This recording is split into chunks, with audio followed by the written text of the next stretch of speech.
most violent, and most prolific fentanyl trafficking operation in the world. That operation is run by the Sinaloa Cartel and fueled by Chinese precursor chemical and pharmaceutical companies. The Justice Department is attacking every aspect of the cartel's operations. We have charged suppliers in China who sell fentanyl precursors to the cartel, a Guatemalan-based broker who purchases the precursor chemicals on behalf of the cartel, operators of the clandestine labs in Mexico where the cartel manufactures fentanyl, a weapons supplier who arms the cartel with firearms smuggled into Mexico from the United States, leaders of the cartel's security forces who terrorize communities, money launderers who enable the cartel to fund its operations, and the cartel's leaders, known as the Chapitos, who are sons of the now imprisoned former head of the cartel, known as El Chapo. 8 of those defendants are now in the custody of our international partners. We will be seeking their extradition to the United States to face charges in federal court. And we will be working closely with our partners in the government of Mexico to seek the extradition of other defendants. The United States government is using every tool at its disposal to combat the fentanyl epidemic. The PRC government must stop the unchecked flow of fentanyl precursor chemicals that are coming out of China. Earlier this morning, the Treasury Department announced sanctions against 2 Chinese companies and 5 related individuals for their roles in the sale of fentanyl precursor chemicals from China to the Sinaloa Cartel. 4 of those individuals are defendants in this case. Before we provide further details on these actions against the Sinaloa Cartel, I want to explain why we took them. Families and communities across our country are being devastated by the fentanyl epidemic. From August 2021 to August 2022, 107,735 people died of drug overdoses in the United States. 2/3 of those deaths involve synthetic opioids, primarily fentanyl. Between 2019 and 2021, fatal overdoses in America increased by over 94%, with an estimated 196 Americans dying every day from fentanyl poisoning. These statistics are horrifying, but they do not begin to capture the reality of the loss that so many families carry with them every day because of the fentanyl epidemic. Many of us have heard the stories of those who have lost loved ones to fentanyl poisoning. In the face of unimaginable pain, those families have shown extraordinary bravery in sharing their stories. We are grateful to them. We know that nothing can repair the harm they've suffered or bring back the loved ones that they have lost. But all of us at the Justice Department are committed to honoring their loved ones' memories. And we are doing everything in our power and using every authority we have to bring those responsible to justice. As outlined in an indictment unsealed today in the Southern District of New York, the Sinaloa Cartel is largely responsible for the surge of fentanyl into the United States over the last 8 years. That surge is a result of a complex and comprehensive fentanyl manufacturing and trafficking network orchestrated by the cartel and depicted on the screens above. First, a cartel associate brokers the sale and shipment of fentanyl precursor chemicals, principally from China, to clandestine labs in Mexico where the fentanyl is manufactured.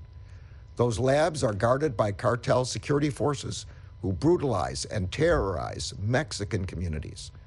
From the labs, cartel traffickers move fentanyl from Mexico into the United States, where it is sold wholesale to other criminal organizations. Before resale, those criminal organizations often mix fentanyl powder into other drugs, such as cocaine and heroin. They also often sell fentanyl pills as counterfeit prescription pain medications. As a result, many Americans are unaware that they are purchasing and being poisoned by fentanyl. Finally, money launderers working with the cartel ensure that the profits from these deadly sales get back to the cartel. The charges unsealed today demonstrate the comprehensive approach the Justice Department is taking to disrupt the entire fentanyl trafficking ecosystem. The 23 defendants we have charged in this indictment represent each stage of the movement, manufacturing, and sale of deadly fentanyl from start to finish. As alleged in the indictment, two of the defendants, Ivan Archivaldo Guzman Salazar and Jesus Alfredo Guzman Salazar, are leaders in the cartel, alongside Ovidio Guzman Lopez, a defendant who we charged in a separate indictment, also unsealed today, for his role in manufacturing and trafficking activities for the cartel. The indictments describe in detail how the Sinaloa Cartel operates without respect for human rights, for human life, or the rule of law. For example, two of the defendants tested the potency of the cartel's fentanyl on individuals who were tied down. In another instance, those defendants experimented on a woman they had been ordered to shoot. Instead, they injected her repeatedly with fentanyl until she overdosed and died. And after an addict died testing a batch of the cartel's fentanyl, one of the defendants sent the batch to the United States anyway. As described in the indictment, the Chapitos security forces attack law enforcement, intimidate civilians, destroy unsupportive businesses, and capture contested territory. They often torture and kill their victims. They have fed some of their victims, dead and alive, to tigers belonging to the Chapitos. In another example, we alleged that 4 defendants were responsible for capturing, torturing, and killing Mexican law enforcement officers. One of the officers was tortured for 2 hours before he was shot by Ivan Archivaldo Guzman Salazar. U.S. Attorney Williams, Acting U.S. Attorney Pascual, and U.S. Attorney Grossman will explain in further detail other court filings unsealed today in the Southern District of New York and the Northern District of Illinois related to the Sinaloa Cartel. A separate indictment charging one of the leaders of the cartel's security forces is also being unsealed in the District of Columbia. The cases we are announcing today exemplify the comprehensive approach the Justice Department is taking to disrupt and hold accountable those who bear significant responsibility for this fentanyl epidemic. And all of the agencies represented here today exemplify the whole of government commitment the United States is making to that effort. The entire Justice Department, from the DEA to the FBI to our litigating divisions and across all 94 of our U.S. attorneys' offices, is working to keep fentanyl out of our communities and hold accountable the cartels and their members and associates who put it there. 2022, the DEA, together with our federal, state, and local law enforcement partners, seized more than 50.6 million fentanyl-laced fake prescription pills. That is more than double the amount seized in 2021. The DEA has also seized more than 10,000 pounds of fentanyl powder. Together, these seizures represent more than 379 million potentially deadly doses of fentanyl. That much fentanyl could kill every single American. We are also putting our resources to work to combat the public health challenges of addiction and substance abuse by supporting prevention and treatment programs. The cases we are announcing today represent an enormous amount of work from across the department. I particularly want to recognize the DEA and FBI agents who do difficult and dangerous work every day alongside our local partners to disrupt drug trafficking. And I want to recognize the department's criminal division, including its Office of International Affairs and its Narcotics and Dangerous Drugs section, as well as the U.S. Attorney's offices for the Southern District of New York, the Northern District of Illinois, and the Southern District of California for their extraordinary effort on these cases. We are also grateful for the support of our colleagues at the Department of State, Department of Treasury, and Department of Homeland Security. And I want to express our gratitude to the many Mexican service members and law enforcement officers who have bravely put their lives on the line to combat the cartels in their country. I want to again express my condolences to the families of the many Mexican service members and officers who have lost their lives in that effort. Just yesterday, we met with our law enforcement and security counterparts in the Mexican government here at the Department of Justice. Together, we renewed our commitment to working closely in the fight against fentanyl and firearms trafficking. Finally, the Justice Department will never forget the victims of the fentanyl epidemic. We will never forget those who bear responsibility for this tragedy, and we will never stop working to hold them accountable for their crimes in the United States. I'll now turn the podium over to Deputy Attorney General Monaco. Thank you very much, Mr. Attorney General, and good morning. Today, in the United States, an American dies nearly every 8 minutes from fentanyl poisoning. The fentanyl crisis in America, fueled in large part by the Sinaloa Cartel, threatens our public health, our public safety, and our national security. Today's indictments reflect the Justice Department's commitment to attacking every aspect of that threat and the cartels that drive it. From the chemical companies in China that spawn fentanyl precursors, to the illicit labs that produce the poison, to the networks, the money launderers, the murderers that facilitate its distribution.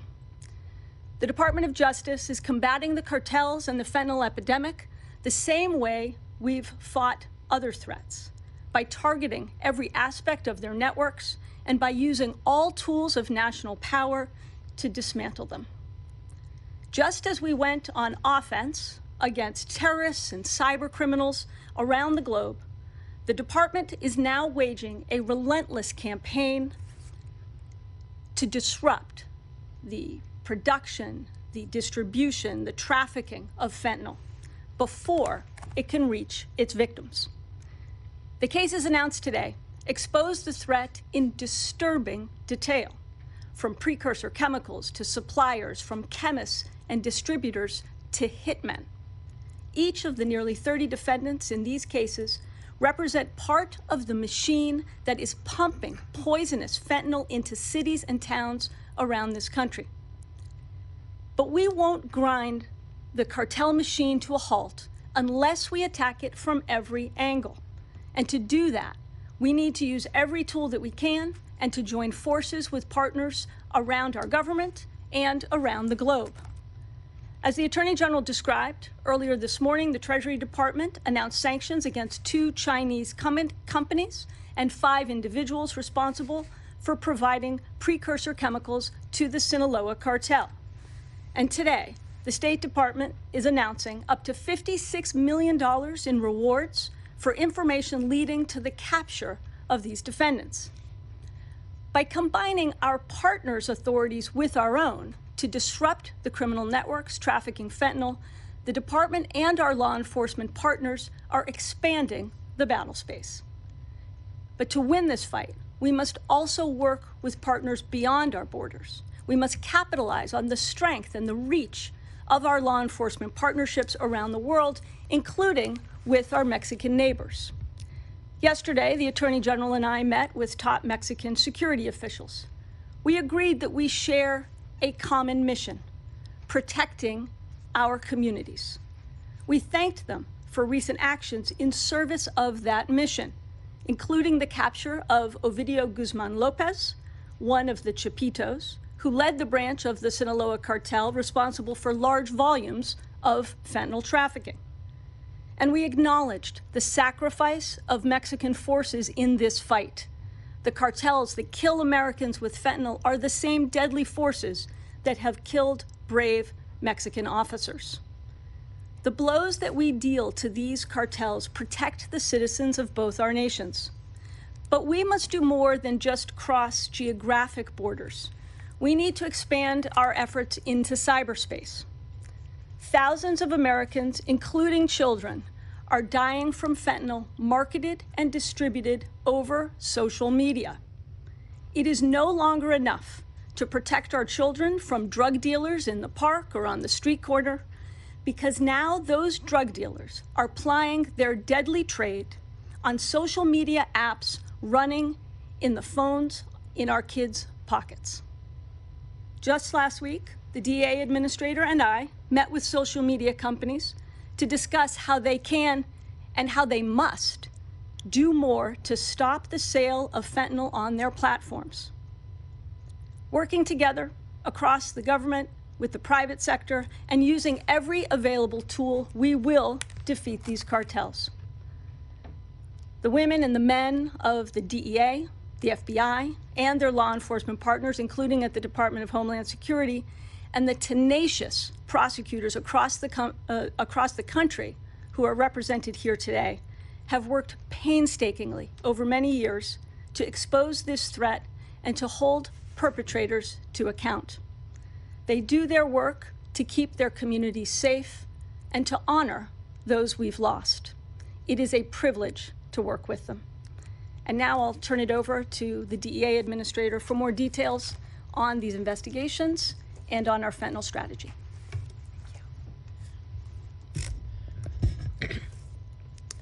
Fentanyl is the greatest threat to Americans today.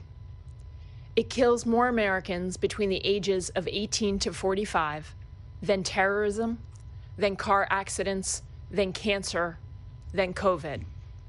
And the number of children under 14 dying from it has increased at an alarming rate. At DEA, we decided to proactively target the criminal network that is most responsible for the fentanyl flooding our communities.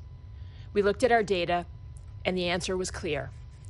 Most of the fentanyl in the United States comes from the Sinaloa Cartel. The DEA and our law enforcement partners took down the previous leader of the Sinaloa Cartel, Chapo Guzman, or El Chapo, who is now serving a life sentence in a U.S. prison for his crimes. But El Chapo's sons, Ovidio, Ivan, and Alfredo, known as Los Chapitos, became the new leaders of the Sinaloa Cartel. They inherited a global drug trafficking empire, and they made it more ruthless, more violent, more deadly, and they used it to spread a new poison, fentanyl. Let me be clear.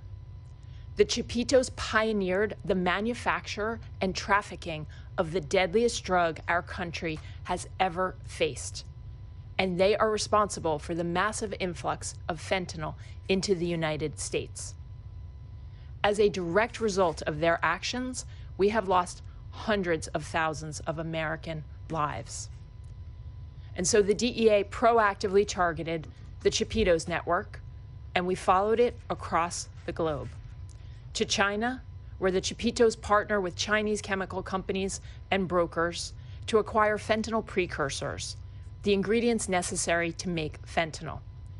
To Central America, where the Chapitos work with brokers who help transport fentanyl precursors from China to Mexico.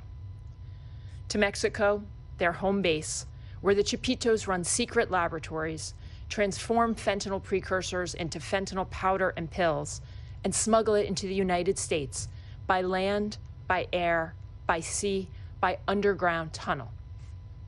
And in the United States, where the fentanyl makes its way from stash houses near the southwest border, across our country, reaching both coasts and everywhere in between, and killing Americans from all walks of life in every state and in every community in America. The Chapitos control this global criminal enterprise, and they use ruthless violence to protect it. Indeed, death and destruction are central to their whole operation. To dominate the fentanyl supply chain, the Chapitos kill, kidnap, and torture anyone who gets in the way. In Mexico, they fed their enemies alive to tigers, electrocuted them, waterboarded them, and shot them at close range with a .50 caliber machine gun. To drive addiction, the Chapitos hide fentanyl in pills that look like oxycodone, Xanax, or Percocet. They mix fentanyl in with cocaine, heroin, and methamphetamine, all to induce Americans to take fentanyl without knowing it and to get hooked on it. Every day, we at DEA hear devastating stories of Americans who took a pill thinking it was a legitimate prescription medication, not knowing that there was fentanyl inside, and they died. And we are working tirelessly with the families who have lost loved ones to raise awareness, because many Americans don't know about the dangers of fentanyl. But the Chapitos know. They know their product is deadly. These are people who gave fentanyl to a man, watched him die, and then sent that same batch of fentanyl to the United States. They know that they are poisoning and killing Americans. They just don't care because they make billions of dollars doing it. Their greed is shocking and without bounds. Today's indictments strike a blow against the Chapitos and the global network they operate, a network that fuels violence and death on both sides of the border. 7 members of that network have now been arrested pursuant to our investigation in Colombia, Greece, Guatemala, and in the United States. Ovidio was arrested earlier this year by military officials in Mexico. I want to thank the 32 DEA field offices and our law enforcement partners that worked here in the United States and abroad and worked tirelessly on this investigation. And in particular, I want to thank the men and women of the DEA's Special Operations Division Bilateral Investigation Unit. Today's indictments are only the beginning. This case should send a clear message to the Chapitos, the Sinaloa Cartel, and criminal drug networks around the world that the men and women of DEA will relentlessly pursue you to save American lives and to protect the national security of the United States of America.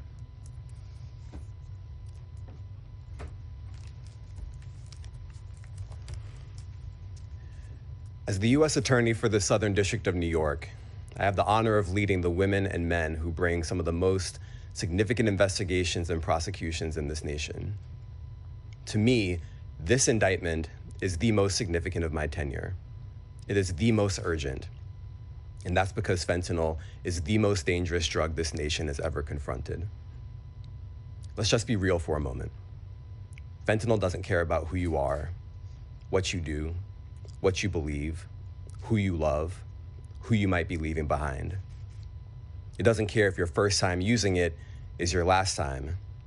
That's because fentanyl doesn't believe in second chances. This drug is designed to destroy. This drug is designed to devastate. And just like that, it can take you. This is a national nightmare. It's a law enforcement crisis and a public health crisis. We recognize the threat and we're fighting back. The action we're taking in the Southern District of New York is the most ambitious fentanyl prosecution in American history. We take aim at the Sinaloa Cartel and the global network of death that feeds it. We have indicted the cartel's leaders, the China-based suppliers of fentanyl precursor chemicals, the cartel's manufacturers in Mexico who turn those chemicals into fentanyl pills and powder, the traffickers who import that fentanyl into the US, the distributors who provide that fentanyl to drug dealers in the United States, the money launderers who fund the cartel's massive fentanyl operations, and the cartel's armed soldiers who violently protect the cartel's fentanyl trafficking routes, laboratories, territory, and personnel through torture and murder. Let me end with a message to every American who has been touched by this crisis. Know this: we are not going to give up. We are not going to forget. We are not going to turn the page or move on. And we are not here to pat ourselves on the backs. We're here to roll up our sleeves. We're going to do everything we can to seek justice and to hopefully save the next family from feeling tomorrow the pain that you feel today.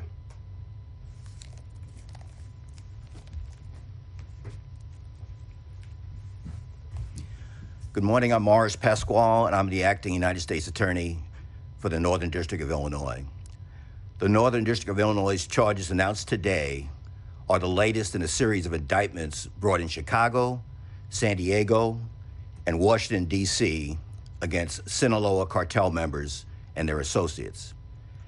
Our offices, along with law enforcement partners including HSI, FBI, IRS, DEA Chicago, DEA San Diego, and the Chicago Police Department have collaborated for years to effectively prosecute leaders of the Sinaloa Cartel.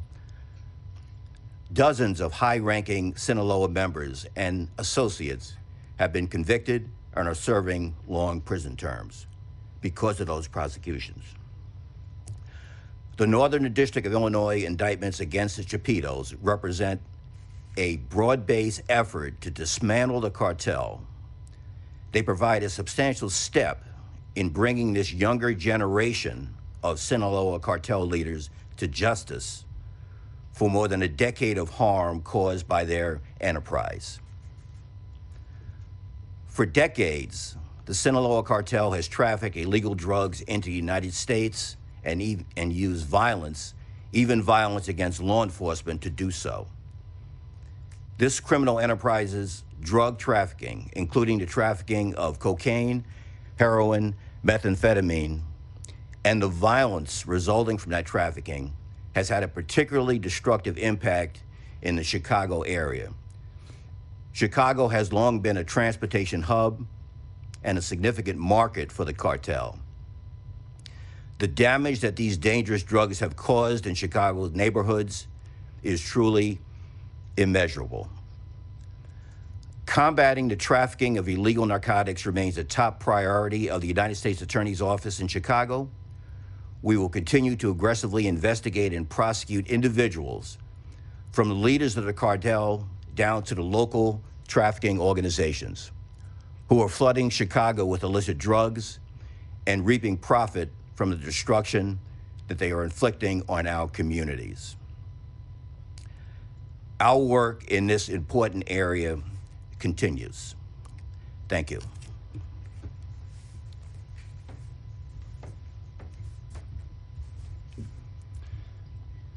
Thank you, Attorney General Garland, Deputy Attorney General Monaco, and Administrator Milgram for your leadership. And thank you to my colleagues at Maine Justice, the Northern District of Illinois, and the Southern District of New York for your partnership. The U.S. Attorney's Office for the Southern District of California is proud to participate in delivering the most crushing blow to the Sinaloa Cartel since the conviction of El Chapo Guzman. Today, because of the dedicated work of federal prosecutors and agents from multiple law enforcement agencies in the United States and support from Mexico, we are announcing indictments against El Chapo's 4 sons, the Chapitos. Our charges date back over a decade and seek justice for a criminal enterprise that has flooded our nation with deadly drugs and perpetrated murder to maintain its power. In the Southern District of California, we know the Sinaloa Cartel is not an abstract organization operating in a far-off place. It's responsible for funneling tons of drugs across our border with Mexico and directly into our streets. As alleged, fentanyl has become a focus for the Chapitos and Sinaloa Cartel. Our district knows the impact of the fentanyl crisis all too well. Drug seizure statistics show our region has become an epicenter for fentanyl trafficking into the United States, and overdose deaths in our communities have risen to unprecedented levels. The devastation from fentanyl is felt everywhere in our district, and that has been an extraordinary call to action. And we are meeting that challenge with a 2-part strategy. First, to relentlessly pursue justice for overdose victims and their loved ones by targeting the suppliers responsible for this crisis. Everyone, from the cartel leaders to the street-level dealers. We are taking their drugs, we are taking their money, and we're taking their freedom. The second part of our strategy is prevention through multiple outreach and education initiatives. Raising awareness about fentanyl saves lives. We are just as engaged in the classroom as we are in the courtroom. The U.S. Attorney's Office for the Southern District of California, with our domestic and international partners, is committed to dismantling the Sinaloa Cartel and other drug trafficking organizations. Today, we've proven the power of strong collaboration in achieving that goal.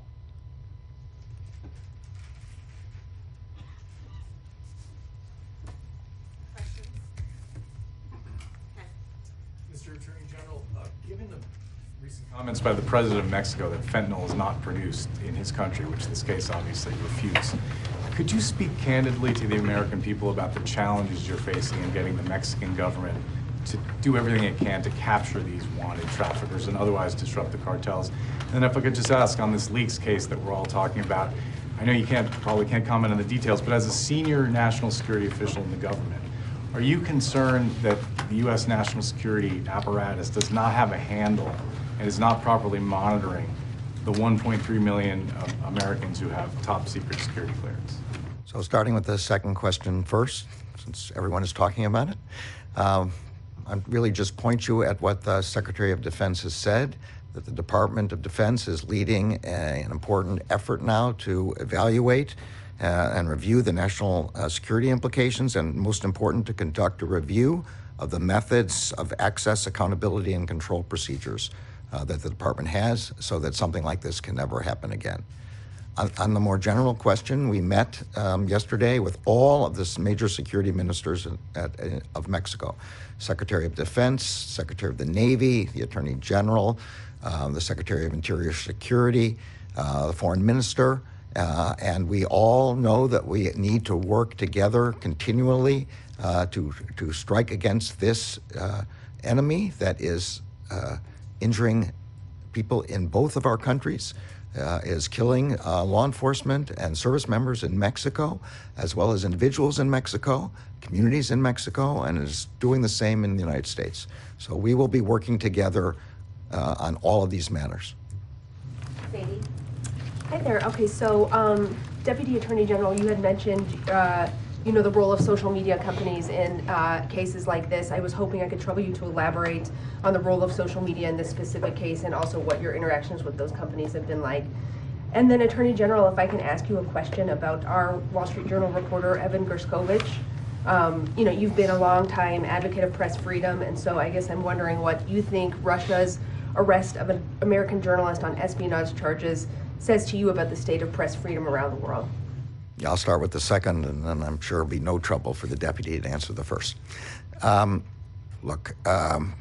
United States has already made clear that this is a wrongful detention of the Wall Street Journal reporter. This kind of case just shows how important freedom of the press is in all countries around the world. In our country, but even more so in countries that are making it increasingly difficult and dangerous for the free press to operate and to report what is actually happening in that country. The United States will do everything in its power to get the reporter back. And now on the social media question, I'll let the deputy answer. Thanks very much, and thank you for the question, Sadie.